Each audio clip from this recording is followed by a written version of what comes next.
Okay, so the presentation is about responsible AI, and thanks again for the invitation. The first thing I would like to talk is why we prefer to use responsible AI and not other terms that people use. So the one common term is ethical AI, but we believe, and that's the case. I mean, if you talk to a philosopher, ethics, justice, trust are all human traits, and we shouldn't associate human traits to machines. They are not humans, so we cannot say that the AI can be ethical.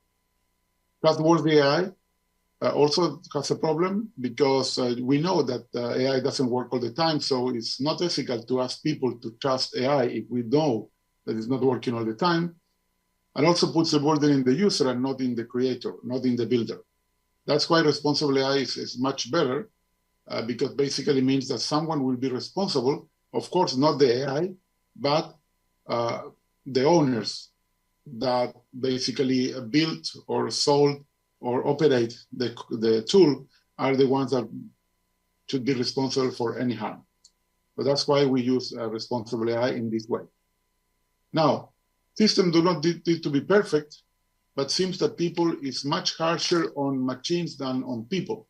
And there's a recent book by Cesar Hidalgo, another Chilean, and his team, where they show that the humans are much harsher judging machines. And before talking about responsible AI, I think we should talk about what it means to be irresponsible AI. So there are many variants of being responsible. The most classical one is basic discrimination, but also I want to mention AI phrenology. I will not mention unfair commerce, but in e-commerce there are many biases on the interaction between users and the system.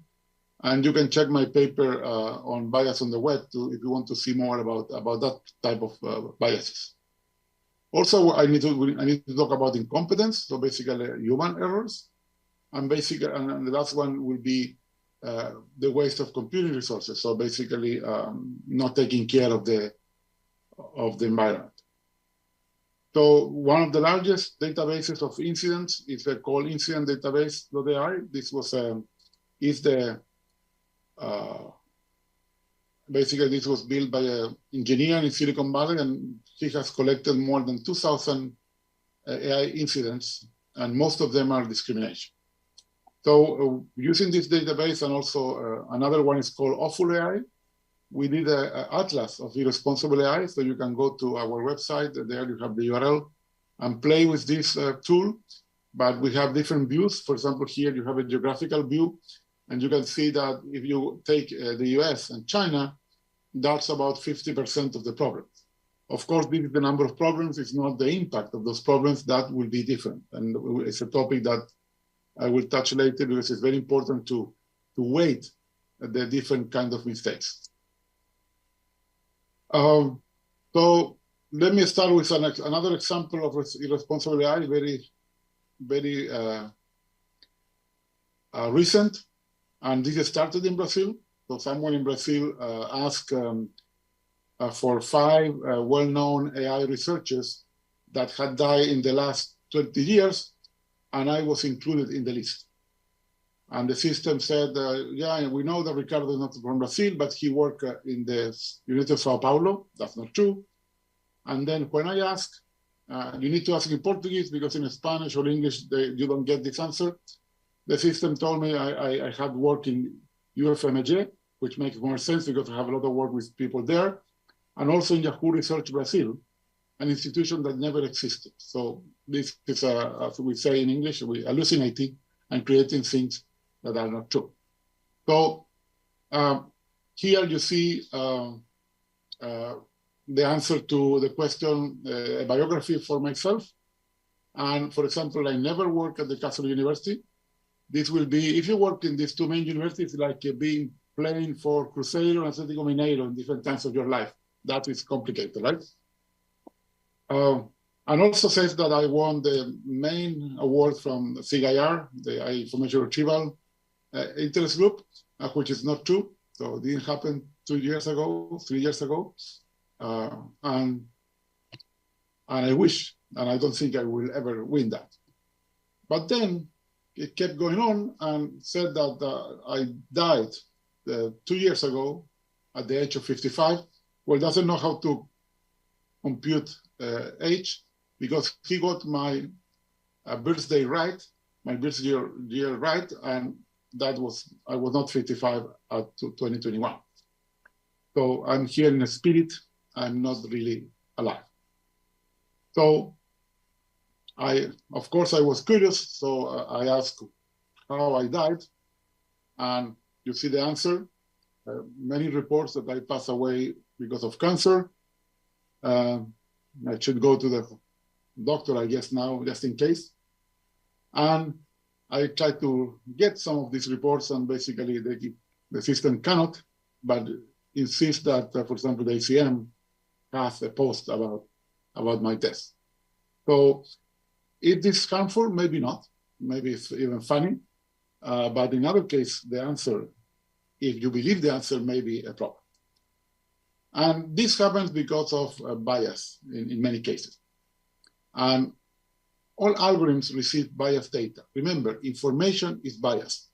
And the first bias we have is that we think that bias is a negative attribute. But the truth is bias is neutral.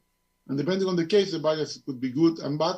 But in the news, you only read the bad cases. So you associate bias, bias in Portuguese, to this.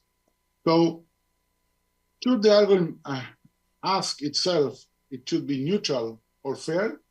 And these are tough questions because what it means to be neutral and what it means to be fair, these are really human questions. And then again, algorithms are not human.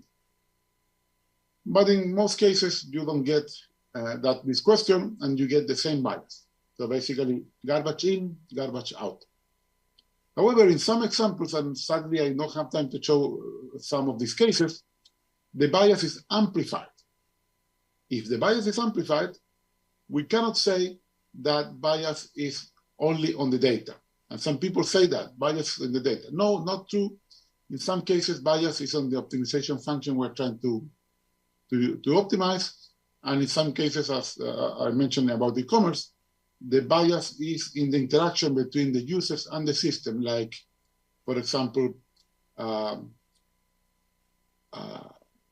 exposure bias or popularity bias or ranking bias.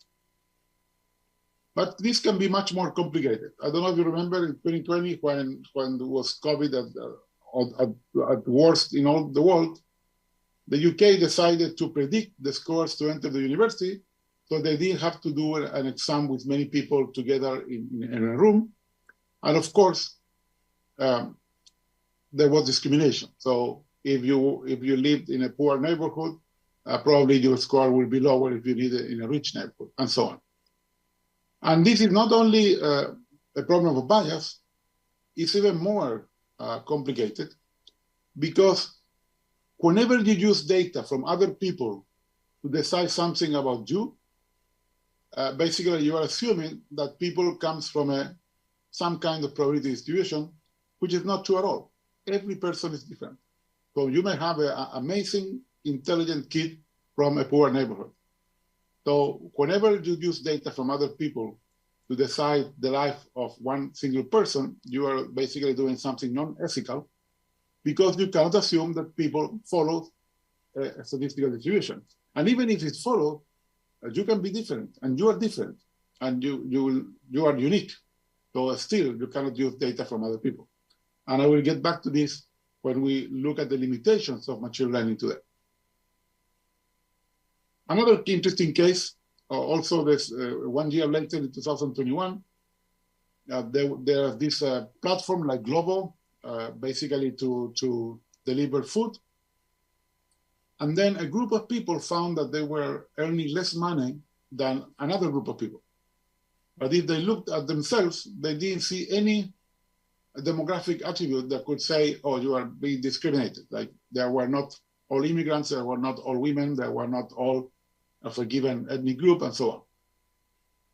But then the expert, I guess looking at the code, found that there was a discrimination. Basically, the people that could deliver food at night had more work than the people that couldn't deliver food at night. and because in Italy and most countries you are not forced to work at night, this was discrimination. Basically, the solution was very easy, and the system implemented even before this case finished. You had to give more work during the day to the people that only could deliver at the day, because maybe these people had kids, had dependents, or even they didn't want to work at night, and that's completely legal in Italy. So they were fine, but not too much. But I guess the worst example of discrimination is what happened in Netherlands. This started like more than, I guess, 10 years ago, when some engineer decided to look for fraud in poor people, basically fraud in childcare benefits. And after 26,000 families were accused of fraud, most of them wrongly. Of course, these were poor people and many immigrants. The Supreme Court of the Netherlands said in 2020 that basically this was illegal, and the opposition party pushed, and the former minister of that ministry resigned. But that was not enough.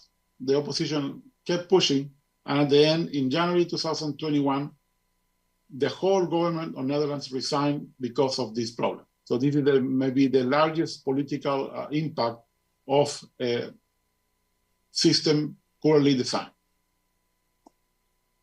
But discrimination is common, but there are other cases which worry me. So one is what is called physiognomy.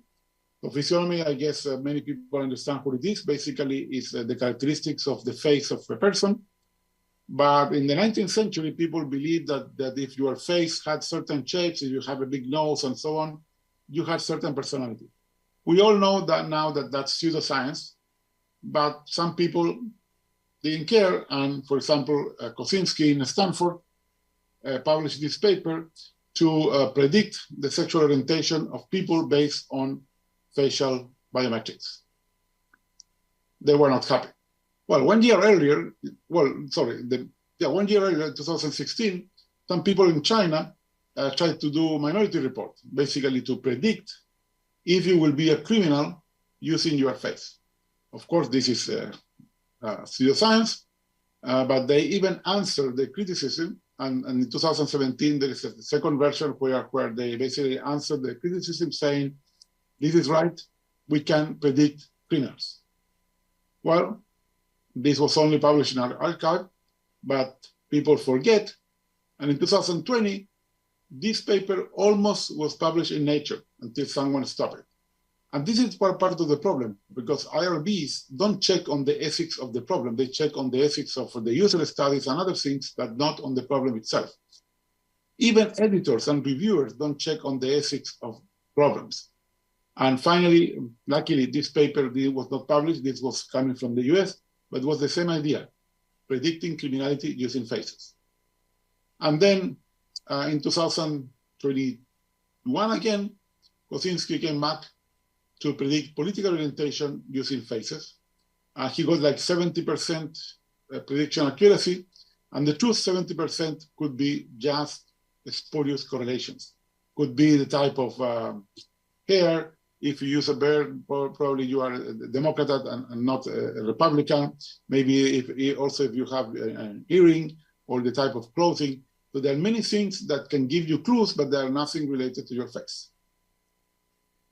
And this is what we can say is modern phrenology. Phrenology, for the people that don't know, is something that started at the end of the 18th century by a German doctor that postulated that criminals had different convolutions in the brain. Now, if you think checking that is pretty complicated, you need to open brains. But there are some people that really believe that. For example, Dr. Cesare Lombroso in Torino, Italy, was one of the believers. And he simplified the hypothesis during the 19th century, saying that basically criminals had a different skull. So they have some difference in the skull. And he really tried to prove it. He collected hundreds of skulls from the morgue.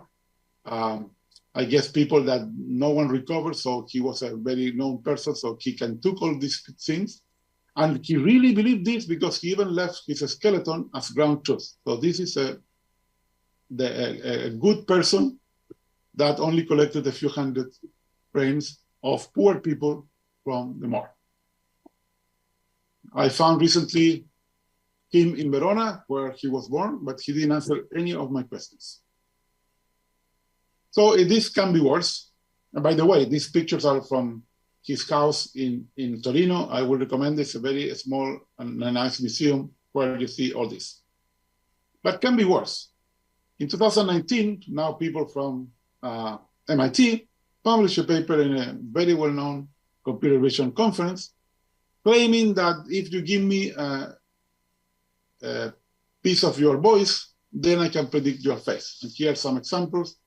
You can decide if it's this true or not. You need to get onto the data and so on. But this is the idea. You speech to face can reconstruct the face. I can believe that maybe my mouth, my neck, if I push it, maybe my nose has to do with the way I talk. But the eyes, the hair, the ears, and so on, no way. So this is my master algorithm for phrenology. You send me a message through WhatsApp. I reconstruct your face from that. And then using all the previous work, I know if you are opposed to my political beliefs. I can know also if you're homosexual, and this is very dangerous in some countries. I also can predict if you're a criminal, and I can even know your name. Yes. Amazingly, in the US, last year, this patent that was presented in 2020 was granted to Mitre Corporation that claims that using your face, they can basically predict your name. I really don't know what they do with all the kids adopted in other cultures that are not similar at all with their parents. But still, this is crazy. But this can be worse and can be much subtle. Again, like 1.5 years ago, a famous neuroscientist from Northeastern, Lisa Feldman Barrett, showed that humans cannot recognize well emotions. We know that people sometimes laugh when they're nervous, other people cry when they're happy, and so on. So if we are using labels from people that doesn't really know all the time to recognize emotions, we are just rediscovering stereotypes when you are using AI models. So we are always bound by the diversity of humans in the training data and the human errors also that you will have in the training data. Let's go with the third case, stupidity. And here, I guess you can quote the famous Einstein quote about this. But basically, in 1976, George Bock said, all models are wrong, but some are useful. He was talking about statistics, but in many ways, machine learning is just advanced statistics. And the same we can say for machine learning. Let me give you a few examples.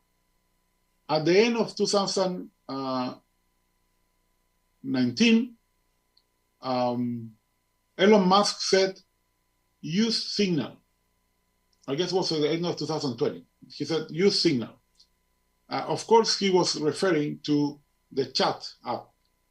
But these stock market systems that use input from influencers thought that he was saying, buy a stock from this company, Signal Advance, and the stock of this company went through the roof, more than 400% increase. The company was very happy.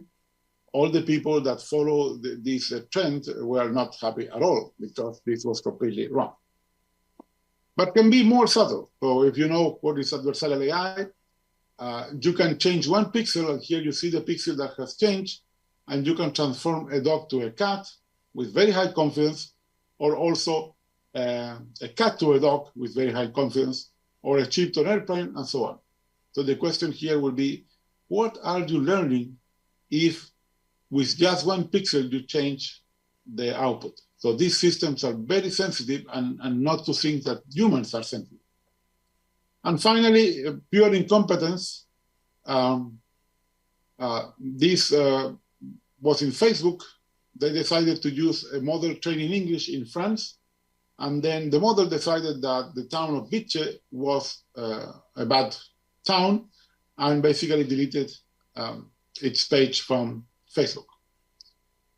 The French town had to be complaining 3 weeks to get the page back, I guess because there was no human in the loop either. So this is just pure incompetence because you shouldn't use an English-trained model in France. So here is a good point to basically understand the limitations of this technology that many people don't understand when they believe that they're talking to a sentient being, or that the chat can be a new God, or even that the chat understands what it's writing. ChatGPT doesn't know what it reads and doesn't know what writes. It's just statistics. So humans learn by forgetting filtered information. So we see one cat and we can recognize cats in almost any situation. And I like to remind here, if you have read the amazing short story from Jorge Luis Borges, Funes de Memorius, where was a person that couldn't forget anything. So if you had the bad idea of asking this person, how was your morning? Maybe you need to wait half a day until he tells us all his morning because he couldn't summarize anything. Second thing, you cannot learn what's not in the data. This should be obvious, but many people forget this. And second, even if you have all possible data, data does not capture everything. For example, data will never capture the future. Data will never capture details of the context, and so on. And this is what happened in 2018 when a self-driving car of Uber killed a woman that crossed a road in Arizona at night in a bicycle in the wrong place. This is something that most humans will have recognized. The system recognized it, first didn't recognize it, then recognized it, then did recognize it, then recognized it. But then when warned the backup driver inside the car, the driver had only 2 seconds to react and was not possible, and the person died later in the hospital. We'll get back to this case because it's a very interesting case about accountability. Well, who is guilty of this fatal mistake? And using that as motivation, I don't care the accuracy of the model. I don't care if it's 99% or 90%. What I really care is about the impact of errors. For example, how many people here will go to a building and take the elevator if the elevator has a sign that says the elevator works 99% of the time, period. However, if the elevator says the elevator works 1% of the time, and when it doesn't work, it stops, I will take the elevator because I know I'm safe. Like going to the pharmacy and asking for a drug, and the person in the pharmacy cannot tell what are the side effects or what will happen if it doesn't work for me. We have regulation to make sure that food doesn't kill us, that travel doesn't kill us, that drugs doesn't kill us. The same should be true for AI, and we'll get back to that. And finally, another problem that many computer scientists have is that they're not humble, they're very arrogant. And one thing that you should learn when you are a good teacher is to say, I don't know, when you don't know. Don't invent anything, don't hallucinate. So how many models have you seen that they will tell you, I don't know?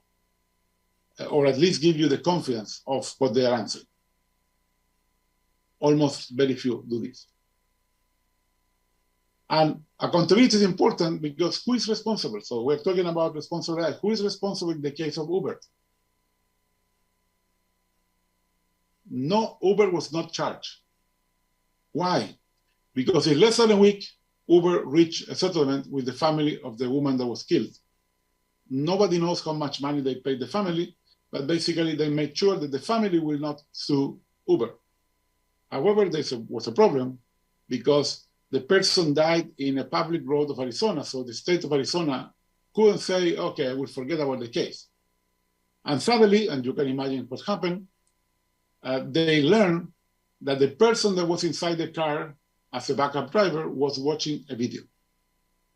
And then the state of Arizona to the backup driver. So you are guilty because you didn't react on time, although she had 2 seconds to react. You are guilty of the, of course, involuntary death of this person. Well, was that right? She was found guilty and had to stay 1 year at home without being able to get out with these rings in the ankle to make sure that she doesn't get out. Only recently, because this happened in 2018, only recently she was willing to basically tell the story of this. This happened a year ago in Wired. I recommend reading this article, very interesting, because not only she was Mexican, working for the minimal salary and basically doing a boring job, she was also transgender. So this is the typical ethical case where a person that doesn't have too many opportunities to work because it's discriminated all the time ends in even worse situation because she had to be 1 year at home. So with this, let me go to the second part, and here I will not talk, and I could talk about what happened in Google with the AI ethics team, where the 2 women that led that team were basically laid off by Google. Okay, principles. Principles. There are basically three principles. 1 second.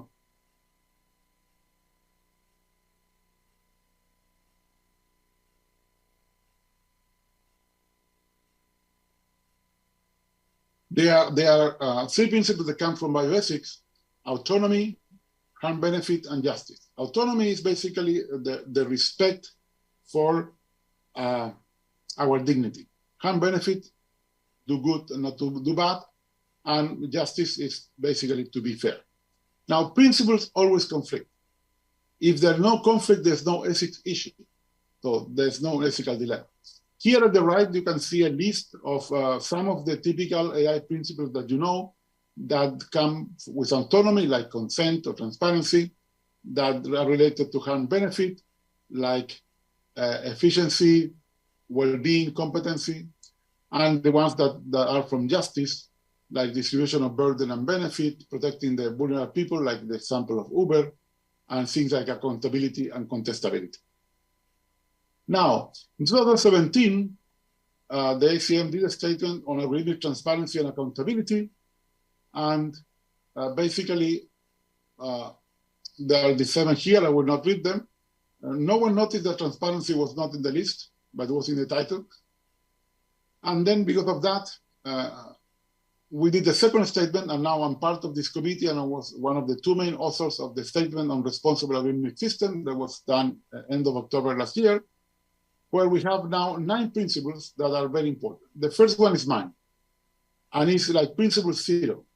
You need to show that your system is legitimate and you have the competence to build it before doing anything. So you need to do an ethics assessment of the benefits and the harms before doing anything. This is not done today. And competence doesn't mean only technical competence, but also means the domain competence, and also means the administrative competence. You have the right to decide that you can do this system. Probably in the Netherlands example, the engineer never asked to the minister if he could do that or not. And there is another case in France with high schools and facial recognition, where the heads of the schools thought that they could decide putting cameras. And then the court said, no, you cannot decide to put cameras. Only the mayor of the town can decide that. So even in real cases, people don't check if they have the permission to do something or not. And then, of course, 2 is minimizing harms. So it's already one of the bioethics one, but make it sure that you have big here, minimizing harms. We added security and privacy, that was not here there. And then the other ones are already in the past, like transparency, interpretive explanation, maintainability, contestability and auditability, accountability and responsibility. And the last one, limiting environmental impacts, which in some sense is minimizing harm, but we decided to make it explicit that we need to protect our planet. Now, in 2021, was published the first version of the EU proposal for the regulation of the use of AI. So, very important, regulation of the use of AI, not regulation of AI, okay? The first problem is that this is the first time that we are proposing to regulate the use of a technology. It's like regulating the use of a hammer. Or you cannot use the hammer to, say, harm a person. But it doesn't make sense because you can do that with any technology. So we should regulate the problem, not the use of technology. For example, when we set data protection, we regulated data protection for any computing technology. And the same should be true for any other problem. So otherwise, also, we have the problem that we need to regulate the use of quantum computing. We need to regulate the use of, for example, blockchain, so it doesn't spend so many resources and so on. This doesn't make sense because the regulation will be very hard to be coherent with all previous regulation, and really cannot be one per technology. Has to be one per problem. Now, the approach they use is based on risk. So there are forbidden uses, and they are high and low risk. So there are 4 categories because by default, you have no risk. So what is the problem? Well, risk is a continuous variable. It's like race. People invent things that don't exist. People invent categories that don't exist. It's impossible to have a reasonable boundary between low and high risk. Why not medium risk? And by the way, the risk is done by use cases. So anything new, you will have to try to match it to all cases. And of course, we will have the cognitive bias to put it as low as possible. And I imagine a dangerous thing that will be categorized as low risk and so on. There is even a more subtle problem. I don't like to be regulated. Well, I will say I don't use AI. I can say that I use a deterministic old system or expert system, but I don't use machine learning. That's why we set responsible algorithmic systems for all algorithms. If you only regulate AI, any algorithm that doesn't use AI or that claims not to use AI will be outside of the regulation. A big loophole. In Portuguese, un buraco muito grande. Also in October 2022, the White House published a blueprint for an AI Bill of Rights. This is a bit weird for several things because there is an AI office in the White House now. Trump created before leaving, not to leave it to Biden, although he waited 2 years to create it after the Congress mandated him to do that. And was published by the Science and Technology Office. The second thing, this is not a Bill of Rights. It's not for people. These are principles. You can see here the 5 principles that they promote. It's not compulsory, but this is the one first step to get to a regulation. Here I did a comparison between ACM 2017, ACM 2022, and the White House. And you can see that the White House is similar to the one that we had in 2017, but it's not as modern as the one that we have in 2022. Now, what is the governance? Because principles by itself are useless. As a nice example from a friend, you can be, let's say, taken prisoner, and you can be told everything that they will do to you. So they're very transparent, but you cannot do anything because you are basically detained. So there are certain ways to do things to govern this and to apply in different steps. For example, you need to start with the legitimacy and competence for the idea. If you show that it's legitimate and you have the competence, you go to the design and development and operation. And here you have these 5 principles that you need to use. When it fails, you need to have contestability and auditability. And when it harms, you need to have accountability and responsibility. And of course, maintainability is something you need all the time to make sure your system works as intended. And what tools we have? For the first one, we have ethical risk assessment. For the design and development, we do validation and testing, but we need much more here because it's just to the end. For the operation, you need to have monitoring tools to make sure that things are going okay, that you don't have bias, that the output is not drifting, and so on. When it fails, you need to have an algorithmic audit, and that's why it's so important to have auditability, because then you will have all the data to do this. And finally, when it harms, you will need to court, but that's not a computer science tool. There are no books in this topic. The only exception is the book by Ben Schneiderman last year called Human-Centered AI. I think it's a very good attempt to do a first grand view of the problem, although I don't like this idea of trustworthy, because I already mentioned why trustworthy is not okay. And also, I don't think we can certify things. We can certify process, but we shouldn't certify models, because models change all the time. Maybe we can certify people and the process, like ISO 9000, but not algorithms. So the next challenge, how to develop responsible software with the help of AI. And I put software, not AI, because I want to make sure that all software is like this, not only AI, although most of the applications today will involve AI. So today's AI is like, let's do it. For example, do it until it breaks. You have accuracy. You have, we finish, let's release it. Like ChatGPT. You have people will not notice. Human in the loop, trustworthiness. Well, what is responsible AI for me will be, no, you don't do it. Let's do an ethical risk assessment. Accuracy, let's do error analysis and its potential harm, now that we have the model. Test thoroughly. Don't let people do the alpha testing. I mean, that's what we are doing for ChatGPT. Transparency and contestability. People needs to be aware of what is happening. I don't like humans in the loop. I want humans in charge. We are the creators, may take charge of that. And finally, we want people to be responsible, so accountable and responsible. Today, much of AI is closer to alchemy, to use black boxes, than engineering. I'm really happy that buildings, bridges, planes are not done using AI, because otherwise they will not work and they will be much more hard. This idea is something I'm working with two of my PhD students. This is one of them, the idea of non-human errors. The assumption is non-human errors are the ones that are really dangerous, because humans never make that error.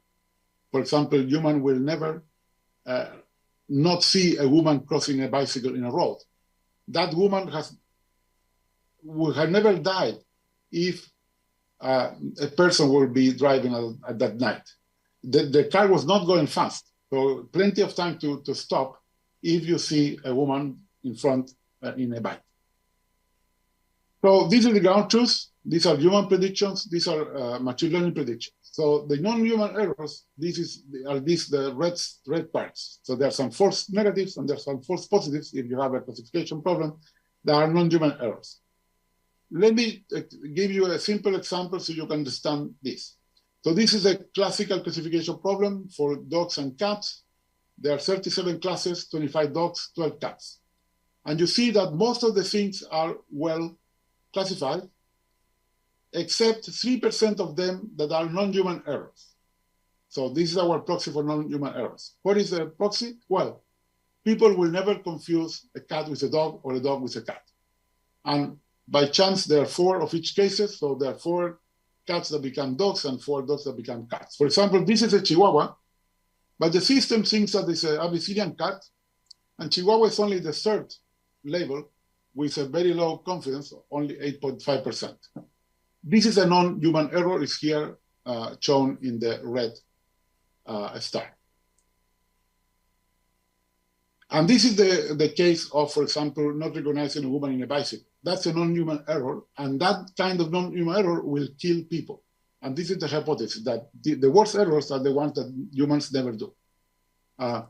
That's why we said to err is human, but now I guess we have to add for the machine is not. So This is one of the main topics we're working on Institute for Experiential AI. It's a new AI institute. Only we have like 2 years on this.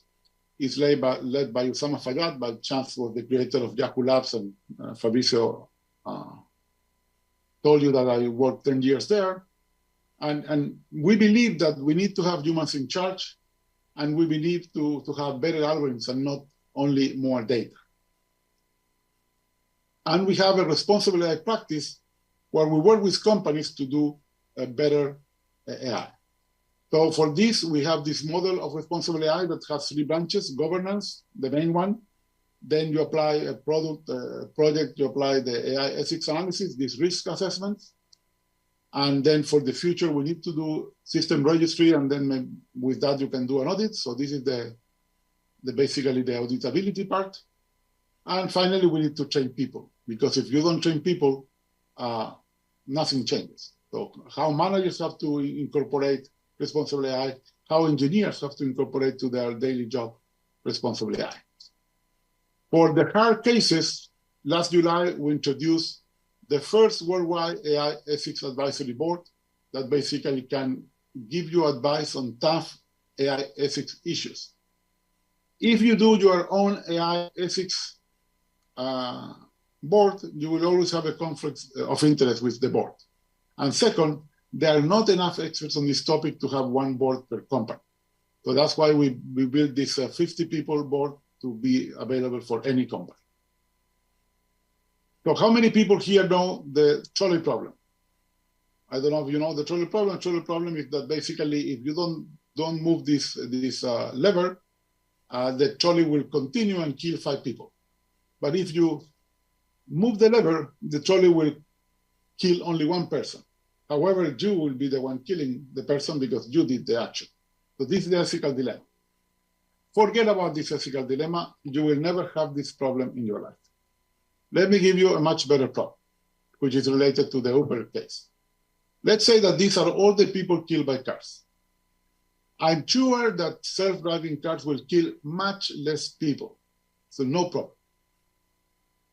However, what happened is that some people that before was not in danger to die will be killed by these cars. We had an example.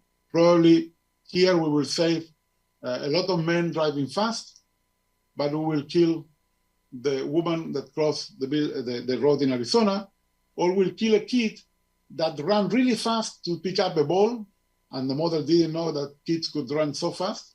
And also the kid went down to pick up the ball, a big ball, and became something like round, and the system will not recognize that that's a person and will kill the kid. This is the problem.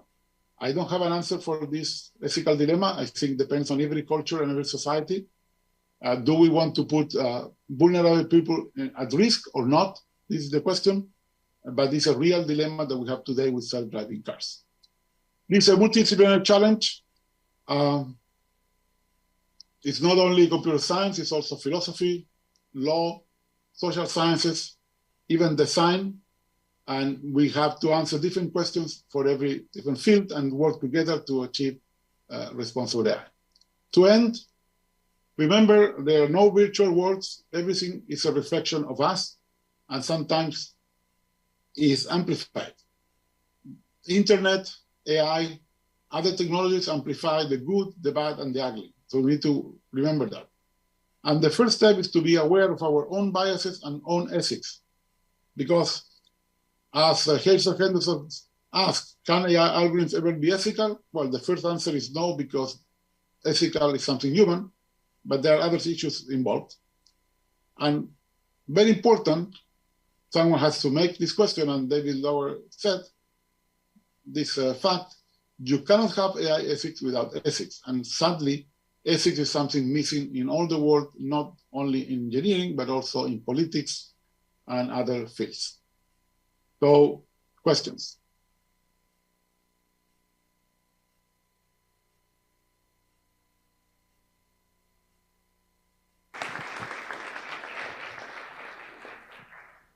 Thank you very much, Ricardo. Very insightful talk. So, any questions?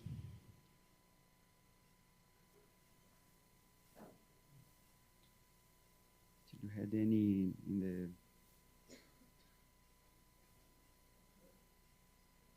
Okay, Wagner. Hi, Ricardo. Good to hear your talk. Here is Wagner. Okay. It's like it's sad that you cannot come like in person. So I wish I could come, but it was complicated because I had this trip to Europe. So I'm in Spain right now. Yeah. So I still owe you a copy of the book. Okay. I will remember. Obrigado. Okay. So Ricardo, in practice, like how you see, I agree completely with all the issues that you raised, but like in practice, how far we are in having like good algorithms and solutions to the problems that you raised, right? So I still see quite a gap. Like I don't see much of an answer in conferences and other places. People are still far from this kind of problems you are talking about in terms of bringing solutions, right? Yeah. You are completely correct. That's why we started the responsible AI practice last year.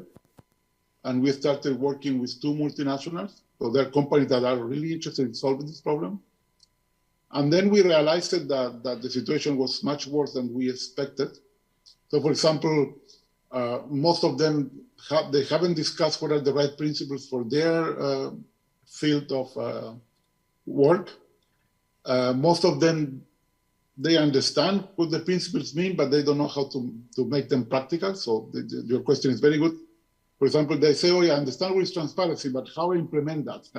How I put the transparency on action? And we have learned together with them to basically how to do the whole process from having an idea for a new model to basically operating the model at the end. So basically we're working together to basically do whatever, to build these tools that you are mentioning. So for example, now we have a project to do like a suite of monitoring tools of everything you need to know during the operation of a model. We are also working on audits, and we're working with a third company on a bias audit, where we found interesting problems. For example, they don't want to share the model, and they don't want to share the data, and the only thing that they allow us to do is to basically give groups of people, like a cohort, and give us the output from the model of that people. So we found a new research problem, how you can do an audit, a bias audit, when you cannot go to the individual level, and you need to say, for example, okay, for women of this age, we get this result. For men of this age, we get this result. And then we need to infer if there is bias or not from these groups. So we are doing like very practical and research things at the same time. So the answer is, I don't know when we will be ready to say, like, because not only we need to do the software engineering for that. So I think this is and I'm not a software engineer, so this is the next step. Software engineering people needs to say, okay, how we can incorporate AI from the beginning to the end to do this. So I don't have a good answer for you, but we need to wait, and I hope Bennett Schneider has a big group of people interested in this, and we're working, and there's a newsletter every week where he gives new results, and we contribute to this newsletter to increase this movement of responsible AI. Hi, Ricardo. This is Srini. I was looking forward to... Yes, nice to see you there in person. Yes. I envy you. Yes, I was looking forward to meeting you in person, but we'll have to figure out... Please eat some pão de queijo in my name. Yes, yes. So I guess I was going to ask you this question, but I think part of your answer for Wagner's question sort of addressed it. But I wanted you to... I wanted to better understand how you are separating accountability from auditing with respect, to regulatory requirements. And you know that in the US and, many other parts of the world, the regulatory requirements are coming out right now. And I also wanted to get your thoughts on what you think is realizable with current technology. I mean, the EU Act seems to be a step too far, but want to know what your impressions are on some of those as well. So questions, just to recap, are you making a distinction between accountability and what you were referring to as bias auditing? And if so, what they are? And then your opinion on some of these regulatory mechanisms that are coming forward. Thank you. Yes. So let me start with the second question, which is easier. Well, the EU Act, theoretically, it should have been in place last year, but still they don't agree on everything. So they're still negotiating the EU Act, and probably this year will be in place, but will be different from the first version. So this is and Spain is trying to take be the first doing these things. But I think being the guinea pig with this kind of regulation is dangerous too. So this to answer and in the US, I would say that with what the White House published, a lot of companies became worried. For example, one of our customers we were working with them immediately said after, we want to have a brainstorming session about what it means, these new 5 principles for us. Do we already have them in the things that we're doing with you and so on? So there are really some companies, the top companies are worried because they want to be prepared. When the regulation comes, they're already there because they know that the companies that do this in advance, they will be the leaders of the pack. It's like implementing GDPR. The one that they do it first, they can sell in Europe. The one that they didn't do it, they can sell it in Europe, for example. I think this is a very important problem. Now, going to your first question, for me, accountability is very different from auditability. For example, now let me give you the real example we're doing now. Now, we are doing a private audit to a company. And companies like Orca and others, or Éticas in Spain are doing this. These are private audits. And for example, you can say to the company, you are discriminating women, okay? Now I will have any way to enforce that they will change that. We cannot inform any government about that because it's a private thing, so it's a confidentiality agreement. And so basically the only way to have accountability is that someone inside the company basically do whistleblowing and inform someone, and then governments or users or civil society will have to make sure that they are accountable. So for us, it will be very hard to have all the hats because it's not our role in society. But it's a very good question because we need to have an office that takes care of the accountabilities. The same way we have a consumer, for example, an ombudsman or a consumer office that will fight for the users, we need to include AI here. It's nothing new. We already have these things, but they are not up to date in what this implies. Okay, any questions from the students? The student, I want a question from a woman to make this less gender biased. Anyone on the other side as well? We have 2 rooms here, so you're just seeing one of them. There is another one on the other side. Nice. I'm glad to see so many people in person. Yeah. I hope it's a good ventilation. Okay. One final question. So. Hello, Ricardo. Thank you for your palestra here. Unfortunately, I'm not a woman. If you want to ask in Portuguese, that's fine with me too. No, I'm fine. I was born in the U.S., so English is my first language. Okay, yeah, nobody's perfect. Don't worry. All right. That's it. So my question is, recently I've been seeing some, talks that Sam Altman, the CEO of OpenAI, has given about, this whole theme of bias in AI. And, the way he puts it is that he wants the user to be able to set what kind of biases the user wants the AI to have. So how do you see the influence of governmental regulation in that? To what point should governments be regulating and not controlling the user's preferences? Yeah. So let me say that that's a very naive view of bias. That people, for example, biased people will have a biased view. So that's the problem. Like people that read fake news, they don't know that they are biased. They think that that's true. So it's very naive thinking that all people is aware of their own biases to be able to put the right bias, is the first thing. Second, I think we shouldn't have regulation for everything, but if the system can harm people psychologically or physically, and this is in the EU Act, you need to regulate that because you are harming people. Now, the problem that this could be like the right to be forgotten.